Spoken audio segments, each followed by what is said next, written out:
¿Qué está pasando en el mundo? El primer ministro de Israel da anuncios importantes. Benjamin Netanyahu, en la que menciona el cese de la guerra con Palestina, deja de invadir la franja de Gaza, en la que las Naciones Unidas da una resolución a Israel que termina la guerra con Palestina. Un duro golpe le da la ONU a Israel, ni el propio Estados Unidos defiende a Israel, que es uno de sus aliados más cercanos. Se han cometido graves violaciones en la guerra con Palestina. ¿Hasta dónde llegará el conflicto? ¿Podrá la ONU detener la guerra de Israel con Palestina? Con esto la situación en la zona se pone más tensa, pero estaremos informando. Escuchemos. Con 14 votos a favor, el Consejo de Seguridad de la ONU aprobó este lunes un proyecto de resolución que pide un alto al fuego inmediato en Gaza. Estados Unidos, principal aliado de Israel, se abstuvo. La decisión de la diplomacia estadounidense dejó al descubierto las tensiones con Israel y, según dos funcionarios israelíes, tras la votación, el primer ministro de Israel decidió cancelar un viaje a Washington de varios asesores. José Levi nos actualiza las repercusiones tras la votación de este lunes que nosotros reportamos en vivo, José, a esto de las 10:30 de la mañana aquí en CNN en español, y hablábamos de lo histórico que había sido esta votación, porque en las tres ocasiones anteriores Rusia había votado en contra de las resoluciones y en esta ocasión no lo hizo.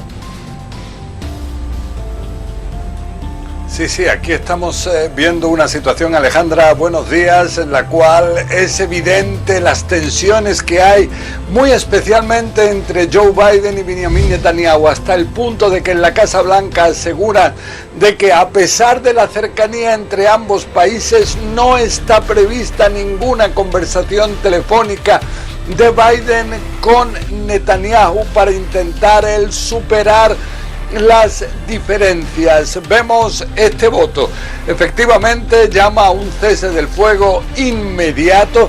Eso sí, no se aceptó la propuesta de Rusia, que decía que hubiera un cese el fuego inmediato permanente. La palabra permanente, especialmente significativa, no fue aceptada en esta resolución. Pero ¿qué es lo que pasa? El primer ministro israelí, Benjamin Netanyahu, asegura que no hay una relación directa entre este cese del fuego inmediato y la liberación de los más de 100 rehenes israelíes todavía en manos de Hamas y otras milicias en el interior de Gaza. Entonces él considera algo así totalmente inaceptable. En las anteriores resoluciones presentadas por Estados Unidos delante del Consejo de Seguridad había esta vinculación que ahora no aparece. Pero lo que decidió Benjamin Netanyahu es anular la salida a Washington de una delegación que él había acordado en una conversación telefónica con Joe Biden, que llegara estos días a Washington para tratar alternativas a la ofensiva militar israelí que está prevista en la zona de Rafah, en el sur de Gaza, en los próximos días. Esta delegación decidió Netanyahu que no salga a Washington, y todo esto ha provocado la reacción en la Casa Blanca. John Kirby, el vocero del Consejo de Seguridad de Washington, él lo que asegura es que están perplejos frente a la decisión de Netanyahu de anular la visita, muy especialmente por el hecho de que ellos aseguran que no ha habido ningún cambio en la postura de Estados Unidos con respecto a la guerra actual de Israel contra Hamas. Alejandra. José, ¿qué se sabe sobre el posible acuerdo entre Israel y Hamas que pudiera también permitir un cese de la violencia?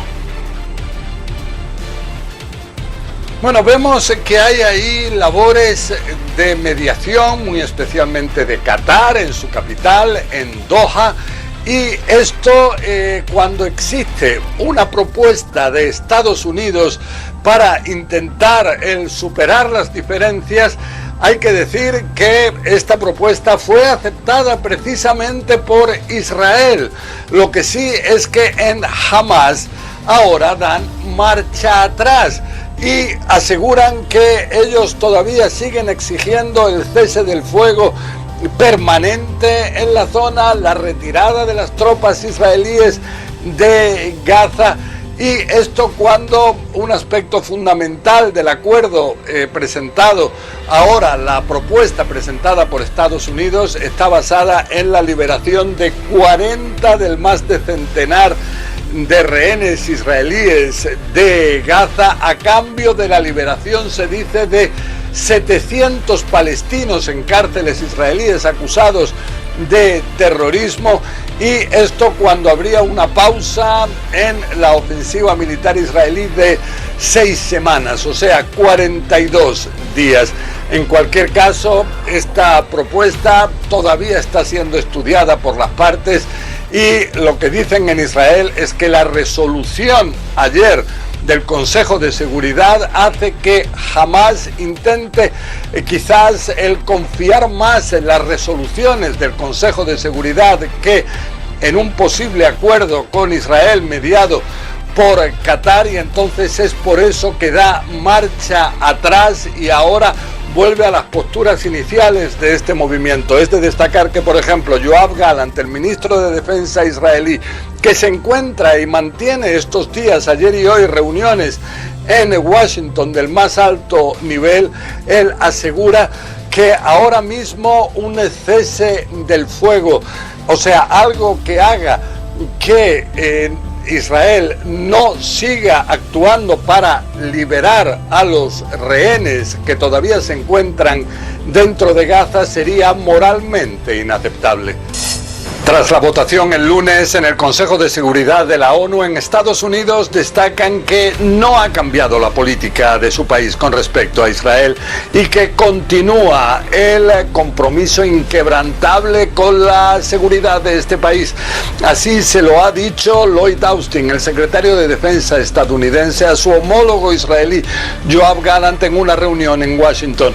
Esto cuando en Israel lo que se afirma es que si la resolución el lunes pretendía él llegar a un cese del fuego inmediato y a la liberación de rehenes israelíes, se ha conseguido justo lo contrario: el bloquear, el dañar las negociaciones que había al respecto entre Israel y Hamás, mediadas por Qatar en Qatar. Ahora dicen los israelíes que Hamás, después de esa resolución, decidió endurecer sus posturas por motivos políticos. Y de hecho lo que afirma el líder del departamento político de esta organización, Ismail Haniyeh, en una visita en Teherán, es que hoy en día Israel se encuentra más aislado que nunca, y esto muestra que de alguna forma lo que hace Hamás es lo correcto, algo que es de suponer. No son declaraciones que sean bien vistas en Washington. La situación geopolítica en el mundo está muy difícil. El primer ministro de Israel da anuncios importantes, Benjamin Netanyahu, en la que menciona el cese de la guerra con Palestina, dejar de invadir la franja de Gaza, en la que las Naciones Unidas da una resolución a Israel que termina la guerra con Palestina. Un duro golpe le da la ONU a Israel. Ni el propio Estados Unidos defiende a Israel, que es uno de sus aliados más cercanos. Se han cometido graves violaciones en la guerra con Palestina. ¿Hasta dónde llegará el conflicto? ¿Podrá la ONU detener la guerra de Israel con Palestina? La guerra de Israel y Palestina sigue causando consecuencias a la población civil, y se está presentando una hambruna en la franja de Gaza, en la que miles de civiles están padeciendo una crisis alimentaria por la falta de suministro que no deja entrar a Israel. Por la invasión que tiene en Palestina, Benjamin Netanyahu está causando un verdadero genocidio contra la población civil. Las críticas internacionales contra Israel no cesan. ¿Qué consecuencias traerá estas decisiones? Te invito a ver el video. Mensaje del presidente Vladimir Putin, en el que habrá fuertes consecuencias por los atentados en Rusia y habrá una investigación sobre estos actos terroristas contra su país. Su gobierno está en estado de alerta contra otros ataques que se podrían presentar. Se detuvieron 4 atacantes que perpetuaron este acto terrorista. Se trataron de esconder, pero fueron localizados, que se dirigían a Ucrania, en la que se detuvieron 11 personas que tenían rutas de escape contra estos atacantes. No quedará sin castigo. No te pierdas próximos videos. Suscríbete y escribe tus comentarios cómo ve la situación y activa la campanita. Gracias.